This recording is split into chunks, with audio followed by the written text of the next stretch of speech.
इस कार्यक्रम के प्रायोजक हैं रोजगार डेवलपर्स। नमस्कार, आप देख रहे हैं पल्स 24 न्यूज में। आपके साथ दिव्या पैन्यूली। वक्त हो चला है उत्तराखंड और उत्तर प्रदेश की खबरों का, लेकिन उससे पहले नजर डालेंगे हेडलाइंस पर। लखनऊ में जनता दर्शन का हुआ आयोजन। मुख्यमंत्री योगी आदित्यनाथ ने सुनी जनता की समस्याएं। अधिकारियों को जनता की शिकायतों पर त्वरित कार्रवाई के दिए आदेश।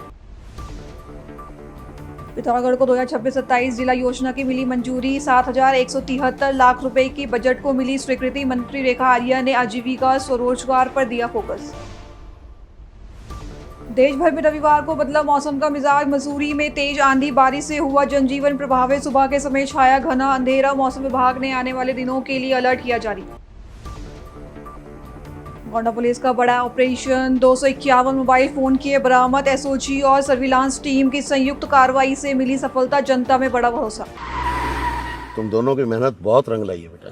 घर बहुत सुंदर बना है।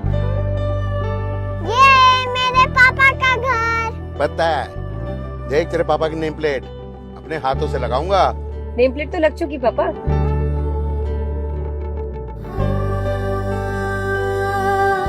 असल मेहनत तो आपने किया पापा, मुझे इस काबिल बनाने के लिए।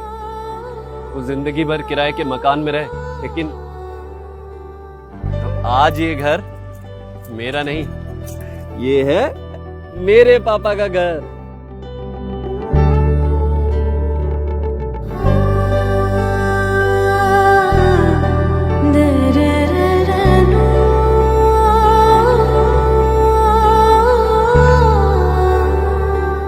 उड़ान सपनों की, आंगन खुशियों का और साथ सकर्णी का।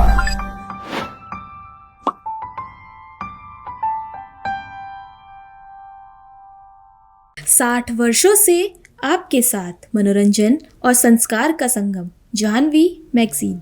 आइए अब देखते हैं खबरें विस्तार से। लखनऊ से बड़ी खबर सामने आई है, जहां मुख्यमंत्री योगी आदित्यनाथ ने जनता दर्शन में आम लोगों की समस्याएं सुनी। इस दौरान उन्होंने अधिकारियों को त्वरित और प्रभावी समाधान के सख्त निर्देश भी दिए। दरअसल मुख्यमंत्री आवास पर आयोजित जनता दर्शन कार्यक्रम में बड़ी संख्या में लोग अपनी शिकायतों और समस्याओं को लेकर पहुंचे। उन्होंने साफ कहा कि जनता की समस्याओं के समाधान में किसी भी प्रकार की लापरवाही बर्दाश्त नहीं की जाएगी और हर शिकायत का समयबद्ध निस्तारण सुनिश्चित किया जाए।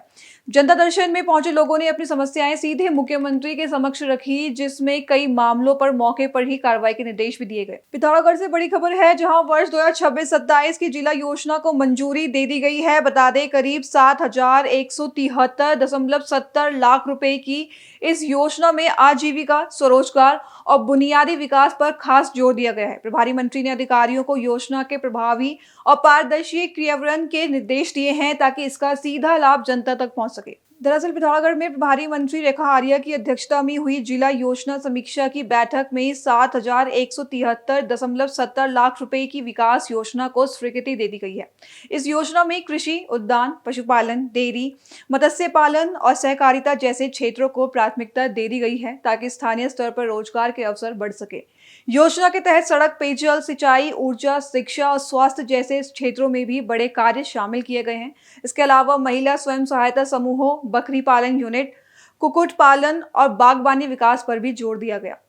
जिला योजना की बैठक की गई है और बैठक में निश्चित रूप से हमारे सम्मानित विधायकगण, हमारे जिला पंचायत, हमारे नगर निगम, हमारे ब्लॉक प्रमुख सभी उपस्थित रहे। सभी विभागों के अधिकारीगण भी उपस्थित रहे। जिला योजना लगभग 71 करोड़ 73 लाख की धनराशि के करीब जो है पिथौरागढ़ जनपद को जिला योजना के मद में प्राप्त हुआ है, जिसमें विभागवार भी अनुमोदन आज कर दिया गया है, जिसमें हमारे लगभग सभी 36-38 विभागों के जो व्यय है वो किस प्रकार से किन किन मदों में खर्च किए जाएंगे, उसकी डिटेलिंग भी जो है आज जनप्रतिनिधियों के समक्ष आ गई है। मैं समझती हूँ कि चाहे वो पीडब्ल्यूडी का हो, पर्यटन का हो, संस्कृति का हो, खेल के क्षेत्र का हो, चाहे चिकित्सा क्षेत्र का हो, चाहे वो शैक्षिक क्षेत्र का हो, सभी विभागों में जो है जो महत्वपूर्ण जनपद पिथौरागढ़ की डिमांड है उसको पूर्ण करने की कोशिश की गई है। पेयजल के संदर्भ में भी दिशा निर्देश दिए गए हैं। तो एक सफल बैठक रही है और समय पर पैसा निर्गत करना और योजनाओं को समयबद्ध तरीके से पूर्ण करना, इसके दिशा निर्देश दिए हैं और क्वालिटी से कोई समझौता न करना, ये भी स्पष्ट रूप से बताया गया है।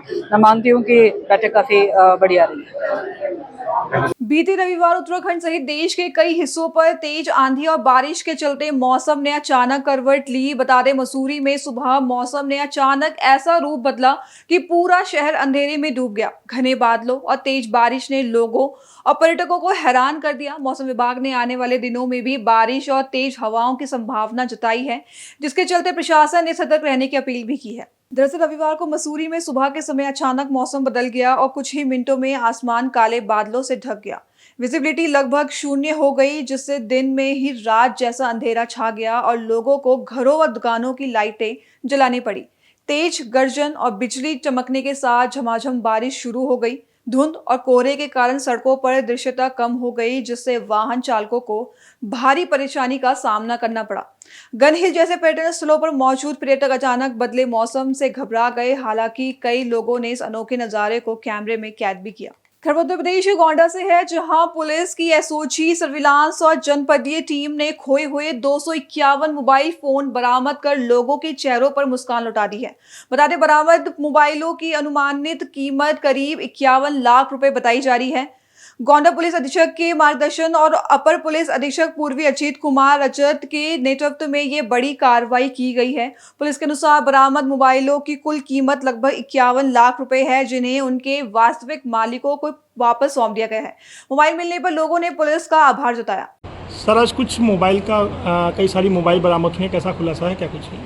देखिए, गोंडा पुलिस के सर्विलांस सेल द्वारा बहुत ही मेहनत एवं अथक प्रयासोपरांत जनपद के हमारे विभिन्न लोगों के खोए हुए कुल 251 मोबाइल फ़ोन बरामद किया है, जिन्हें आज यहाँ पर जो लोग हैं जिनको वो मोबाइल फ़ोन के ओनर्स हैं उनको बुलाकर यहाँ पुलिस लाइन के सभागार में उनको डिस्ट्रीब्यूट किया गया है।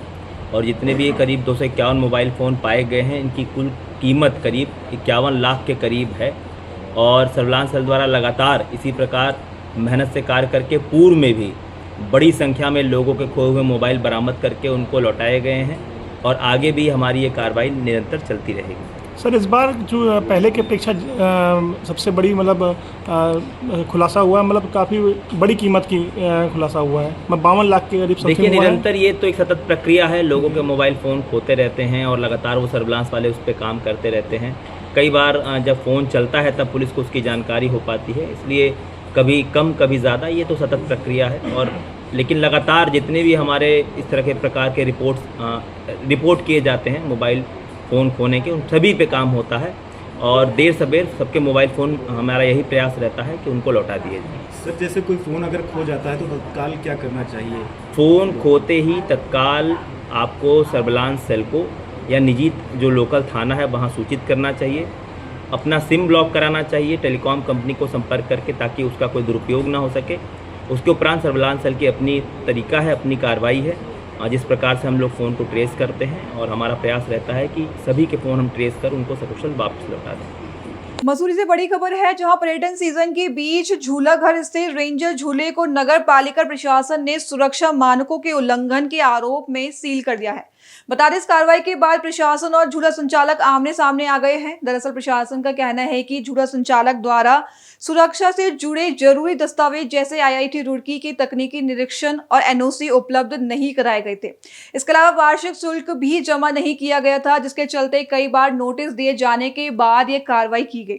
फिलहाल इस कार्रवाई के बाद मसूरी के पर्यटन कारोबार पर असर की आशंका जताई जा रही है, जबकि प्रशासन का कहना है कि सुरक्षा से कोई समझौता नहीं किया जाएगा। देखिए, रेंजर झूला जो है उसके संबंध में जो संबंधित ठेकेदार थे उन्हें पूर्व में ही इसको सुरक्षा के दृष्टिगत बंद करने के निर्देश दिए गए थे, क्योंकि ये जो झूला है 2023 में स्थापित किया गया था और उसके पश्चात इसमें शर्त थी कि प्रत्येक वर्ष सुरक्षा के दृष्टिगत IIT रुड़की से इसका सेफ्टी सर्टिफिकेट उपलब्ध कराना है। इसके अलावा भी जो संबंधित ठेकेदार थे उनके द्वारा नगर पालिका को जो डिटेल्स देनी थी और जो पैसे देने थे हर साल, वो भी उपलब्ध नहीं कराए गए थे। इसके लिए उनको नोटिस जारी किया गया था। नोटिस के प्रत्युत्तर में संबंधित व्यक्ति द्वारा 1 माह का समय मांगा गया था नोटिस के दस्तावेज उपलब्ध कराने के लिए, जिसमें हमारे द्वारा यही निर्देश दिए गए थे कि चूंकि ये जन सुरक्षा से जुड़ा मुद्दा है और किसी भी प्रकार की कोई यदि दुर्घटना होती है तो उसमें नगर पालिका पूरी पूरी तरीके से जवाबदेह होगी। और जब तक सेफ्टी सर्टिफिकेट सक्षम IIT रुड़की जैसे प्रतिष्ठित संस्थान से प्राप्त नहीं हो जाता है, तब तक मुझे लगता है इसका संचालन जो है वो कहीं ना कहीं जनता के जो सेफ्टी है उसके साथ खिलवाड़ होगा। तो इसीलिए जब संबंधित व्यक्ति द्वारा इस पर कार्रवाई नहीं की गई तो आज उसको जो है सील करने की कार्रवाई पालिका द्वारा की। देनदारी भी है कुछ? जी बिल्कुल, इनके द्वारा पूर्व में जो इनके साथ अनुबंध हुआ था, जो इनको पेमेंट करनी थी, उसमें भी कुछ धनराशि है जो संबंधित व्यक्ति द्वारा पे नहीं करी गई। मसूरी के माल रोड बैरियर पर प्रतिबंधित समय में वाहन ले जाने को लेकर विवाद इतना बढ़ गया कि दिल्ली से आए पर्यटक और स्थानीय लोगों के बीच मारपीट हो गई। बता दें, घटना के बाद इलाके में हंगामा मच गया। रविवार देर शाम दिल्ली से आए एक पर्यटक ने अपनी पत्नी और बच्चे के साथ माल रोड पर प्रतिबंधित समय में वाहन ले जाने की जिद की। कर्मचारियों द्वारा रोकने पर वह वाहन बैरियर पर ही खड़ा बैठ गया और जिससे सड़क पर लंबा जाम लग गया। करीब 5.5 घंटे बाद स्थानीय लोगों ने वाहन हटाने की बात कही, जिसके बाद दोनों पक्षों में कहासुनी शुरू हो गई और मामला मारपीट तक पहुंच गया। आरोप है कि दोनों पक्षों के बीच लात घुसे चले और महिलाओं के बीच भी धक्का मुक्की हुई। सूचना पर पहुंची पुलिस ने काफी मशक्कत के बाद स्थिति को नियंत्रित किया और दोनों पक्षों को कोतवाली ले गई। खबर उत्तराखंड के रामनगर से है, जहां पुलिस ने तमंचे के बल पर लूट करने वाले गिरोह का पर्दाफाश किया है। बता दें, कार्रवाई में 3 बदमाशों को गिरफ्तार कर लिया गया है और हथियार व नकदी भी बरामद हुई है।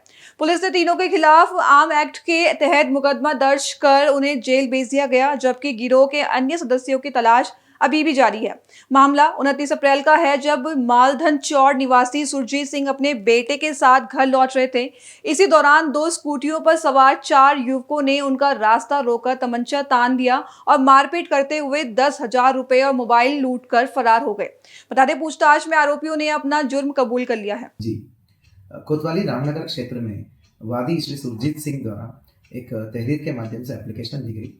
वो उनका द्वारा अवगत कराया गया कोतवाली पुलिस को कि जब वो और उनके पुत्र जो रामनगर क्षेत्र में स्कूटी पर सवार होकर जा रहे थे, तब 2 स्कूटियों पर 2 अन्य स्कूटियों पर पीछे से 2 अन्य स्कूटियों में 4 अज्ञात लोगों द्वारा आकर उनके साथ मारपिटाई करते हुए तमंचा एवं अवैध असलाहों को लहराते हुए अवैध असलाहों के दम पर उनसे मारपीट और 10,000 रुपए का लूट का घटना को कारित की गई। इस सूचना को हमने अत्यंत संवेदनशीलता से साथ लिया। थाना रामनगर, कोतवाली रामनगर पुलिस जो है बहुत लगन और मेहनत के साथ जो है CCTV, मैनुअल और टेक्निकल विभिन्न साक्ष्यों के आधार पर घटना का अनावरण के लिए जुट गए हैं। SHO सुशील कुमार, चौकी इंचार्ज वीरेंद्र बिष्ट और CO रामनगर सुमित और मनोज कत्याल जो SP हल्द्वानी है, इन सभी का टीम्स एक्टिवेट हो गया था और आज जो है सफलतापूर्वक इस घटना का अनावरण हुआ है। कुल मिला के 3 अभियुक्तों को, इस घटना में शामिल 3 अभियुक्तों को गिरफ्तार कर लिया गया है, आयुष, अनिल और प्रिंस। और इन तीनों अभियुक्तों से घटना से लूटी गई 7,200 रुपीज, 3 अवैध तमंचे और घटना में प्रायिक स्कूटी, ये सब चीज़ों को बरामद किया गया है। हमारा ये शुभकामनाएं हैं पूरी टीम को और 1,500 रुपए का कैश रिवॉर्ड की घोषणा हम करते हैं। खबर मसूरी से है, जहां पर्यटन सीजन की शुरुआत के साथ ही बिना लाइसेंस डेयरी उत्पादों की सप्लाई का मामला सामने आया है। बता दें, पुलिस ने कार्रवाई करते हुए एक सप्लायर को हिरासत में लिया है और उसका सामान जब्त भी कर लिया है। दरअसल आरोप है कि वह बिना जरूरी लाइसेंस के दही, पनीर और अन्य डेयरी उत्पादों की सप्लाई कर रहा था। जांच में उसके पास खाद्य सामग्री सप्लाई के जुड़ी कोई वैध अनुमति नहीं मिली, जिसके बाद पुलिस ने उसे हिरासत में लेकर कार्रवाई शुरू कर दी। एसोसिएशन ने प्रशासन और खाद्य सुरक्षा विभाग से मांग की है कि पर्यटन सीजन के दौरान सख्त चेकिंग अभियान चलाया जाए और बिना लाइसेंस सप्लाई करने वालों पर कठोर कार्रवाई भी की जाए। फिलहाल पुलिस मामले की जांच कर रही है, आरोपी के खिलाफ आगे कार्रवाई जारी है। महिपाल भाई, क्या कहना चाहेंगे? आपके द्वारा एक स्कूटी में अनाधिकृत रूप से पनीर, दूध, दही बेच रहा था, तो क्या मानते हैं? सर देखिए, यहाँ मसूरी में जो व्यापार मंडल है उसके द्वारा जो है फूड लाइसेंस भी बनवाए जाते हैं। अभी 4 दिन पहले चेकिंग चली तो मंडी परिषद के भी कोई लाइसेंस बने हैं, वो भी हमने बनाया है।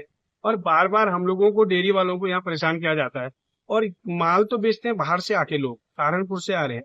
उसका पहले तो देहरादून के अंदर ही वेरिफिकेशन होना चाहिए था, देहरादून में कैसे एंट्री कर रहा है। फिर उसके बाद सर वो मसूरी आ रहा है, पहाड़ों की रानी में, और यहाँ पे पनीर और दही तो बेच रहा है। तो क्रीम के डब्बे भी मैंने पकड़े हैं उसके, काफी हम 15-20 डेयरी वाले इकट्ठे हो गए।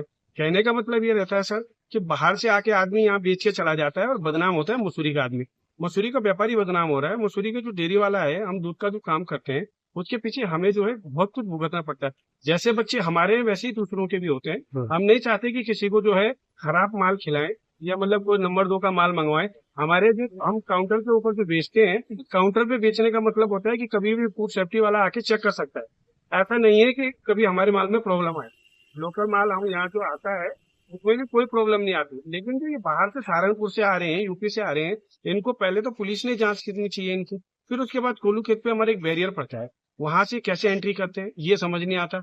और जिसको आज पकड़ा है वो कह रहा है कि मैं तो नगर पालिका से भी जो है मैंने स्कूटी का अंदर आने का लाइसेंस और परमिट बना लिया है।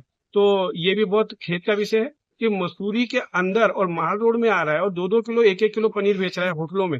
अब जब इसको पकड़ा गया तो कहता है जी मैं 5 दिन में 1 दिन आता हूँ। अब जैसे ये होटलों का कुछ नाम ले रहा था, मैं नहीं लेना चाहूंगा, ऐसे होटलों की बदनामी होती है, लेकिन मैं उन होटल वालों से भी निवेदन करूंगा हाथ जोड़ के कि ऐसे लोगों से माल ना ले।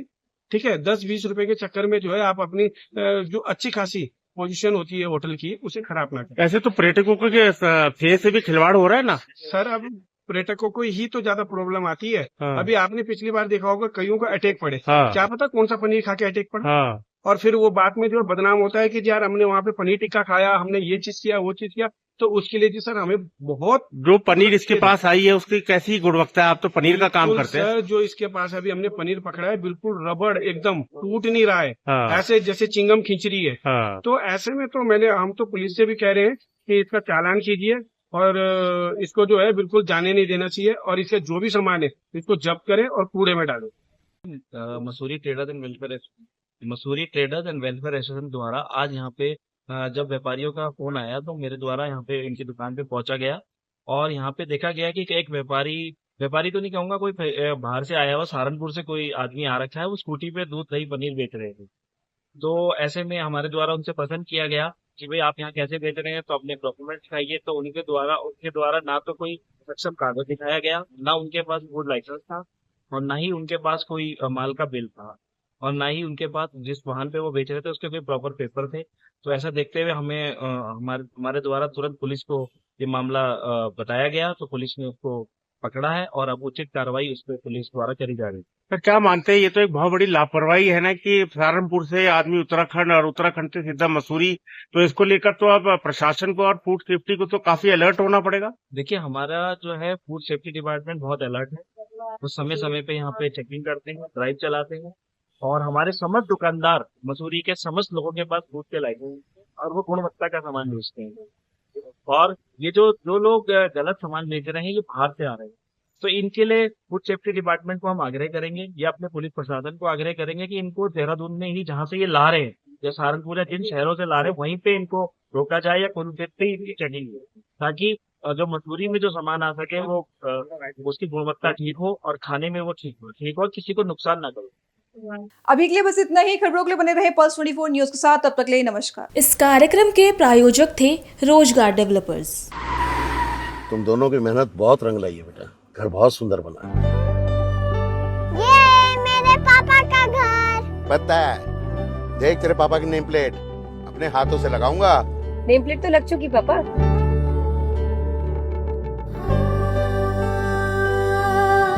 असल मेहनत तो आपने की है पापा, मुझे इस काबिल बनाने के लिए। वो जिंदगी भर किराए के मकान में रहे, लेकिन आज ये घर मेरा नहीं, ये है मेरे पापा का घर।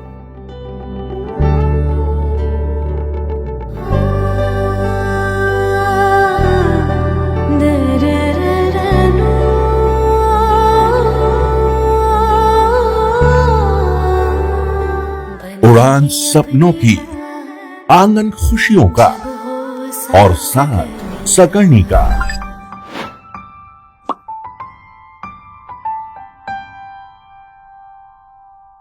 60 वर्षों से आपके साथ मनोरंजन और संस्कार का संगम, जाह्नवी मैगजीन।